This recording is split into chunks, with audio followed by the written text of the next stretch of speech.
আমি কওমি আলেম, উপস্থাপনার মধ্যে আমার নামের মধ্যে বলা হয়েছে, কিন্তু আলহামদুলিল্লাহ আজকে আমি স্পষ্ট বলতে চাই, আমিও আপনাদের সাথে এই শহীদি কাফেলার একজন সদস্য হিসেবে থাকতে চাই। আসি আমরণ, যে কয়দিন পৃথিবীর মধ্যে বাঁচবো, যদি আমার জীবনটাও চলে যায়। কারাগারে হুজুরের সাথে আমার সর্বশেষ সাক্ষাৎ হয়েছিল, আমি জানতাম না এইটাই ছিল আমার জীবনের শেষ সাক্ষাৎ। হুজুর আমার মাথায় হাত রেখে দোয়া করে দিয়েছিলেন। তো আমি সেদিনই প্রতিজ্ঞা করে এসেছিলাম কাশেমপুর কারাগারে, যে হুজুর যে কয়দিন পৃথিবীতে বাঁচবো ইনশাল্লাহ আমি আপনি যে ইকামতে দ্বীনের দাওয়াত দিয়ে গেছেন সারাটা জীবন, যার জন্য আজকে শত্রুদের রুশানলে, মুনাফিকদের রুশানলে, এবং যারা আল্লাহ দ্রোহী, রসুল দ্রোহী, ইসলাম দ্রোহী, স্বৈরাচার, তাদের রুশানলে ইনশাল্লাহ যদি আমার জীবনটাও বিলীন করতে হয়, আমি আপনার এই রেখে যাওয়া আমানত, এই ইকামতে দ্বীনের সদস্য হিসেবেই থাকবো। ইকামতে দ্বীন আল্লাহ প্রদত্ত আমানত।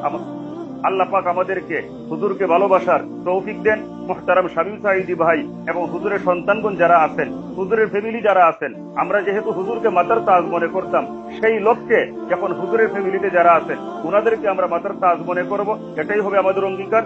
এবং শহীদি কাফেলার সাথে আমরা সম্পৃক্ত থাকব, এবং এই কাফেলার সাথে সম্পৃক্ত থাকতে গিয়ে যা যা করণীয় ইনশাআল্লাহ আমরা সবকিছু করব।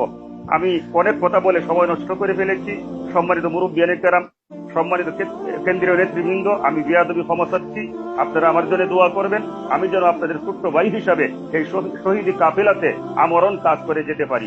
যদি শাহাদতের রাস্তাও আমাকে বরণ করতে হয়, কোনো অপশক্তি যেন আমাকে পিছপা না করাতে পারে, আমি আপনাদের কাছে সেই দোয়াই চাচ্ছি।